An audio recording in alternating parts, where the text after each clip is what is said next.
Sajjanar service track record పై RS Praveen political గా comment చేయడం, ఆధారాలు ఇవ్వాలంటూ సజ్జనార్ నోటీస్ ఇవ్వడం హాట్ టాపిక్ గా మారింది. ఈ ఎపిసోడ్ లో దేనికైనా సిద్ధమేనంటున్నారు ఆర్ఎస్ ప్రవీణ్. ఆరోపణలు నిరూపించకపోతే చర్యలు తప్పవంటున్నారు సజ్జనార్. ఇంతకీ కేసులో అసలు ఏం జరగబోతోంది? సజ్జనార్ హెడ్ గా ఉన్న సమయంలో ఎస్ఐబి పై ఏపీలో 7 కేసులు నమోదయ్యాయి. 7 కేసులు ఉన్న సజ్జనార్ సిట్ చీఫ్ గా ఎలా పనిచేస్తారంటూ ఆర్ఎస్ ప్రవీణ్ కుమార్ ప్రశ్నించారు.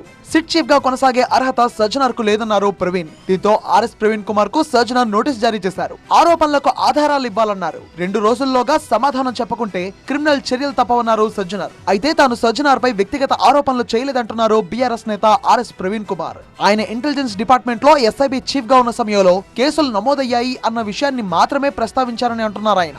సజ్జనార్ గారిని వ్యక్తిగతంగా నేను విమర్శించలేదు. ఆయన అవినీతి పరుడనో, లంచగొండనో, లేకపోతే రకరకాల తప్పులు చేసిండనో నేను అంటలేను. కానీ ఆయన ఇంటెలిజెన్స్లో ఉన్నప్పుడు అదే ఇంటెలిజెన్స్ డిపార్ట్మెంట్ మీద ఆంధ్రప్రదేశ్లో 10, 20, 30 పోలీస్ కేసులు అయినాయి. దాని మీద ఆంధ్రప్రదేశ్లో ఒక సిట్టు కూడా వేసిండ్రు. ఆ సిట్టు వేసిండ్రు, సిట్టు క్లోజ్ కూడా చేసిండ్రు. కానీ మన దగ్గర వాళ్ళకి తెలుసు ఆంధ్రప్రదేశ్లో ఆ మెచ్యూరిటీ ఉన్నది ఆనాడు. అందుకొరకే బాబు ఈ ఇంటెలిజెన్స్ టాపింగ్ వ్యవహారం అంతా కూడా చట్టబద్ధమేరా బాబు అని చెప్పి వాళ్ళు సిట్టు క్లోజ్ చేసుకున్నారు. రేవంత్ రాజకీయ క్రీడలో సజ్జనార్ లాంటి అధికారులు బలవుతున్నారంటూ ఆర్ఎస్ ప్రవీణ్ కుమార్ ఆరోపించారు.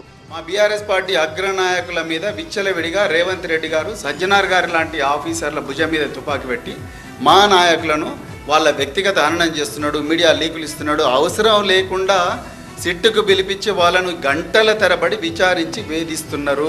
దీనికి సజ్జనార్ గారు లాంటి అధికారులు పావులవుతున్నారు ఈ చదరంగంలో. సజ్జనార్ నోటీసులకు సమాధానం ఇస్తా, ఇలాంటి కేసులు పెట్టినా ఎదుర్కొనేందుకు సిద్ధంగా ఉన్నానని అన్నారు ఆర్ఎస్ ప్రవీణ్ కుమార్.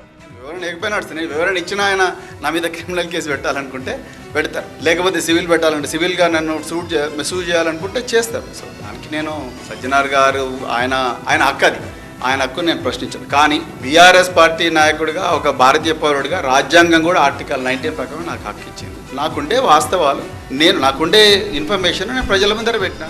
ఈ ఎపిసోడ్ లో సజ్జనార్ ఎలాంటి చర్యలు తీసుకోబోతున్నారు అనేది వెయిట్ అండ్ సీ.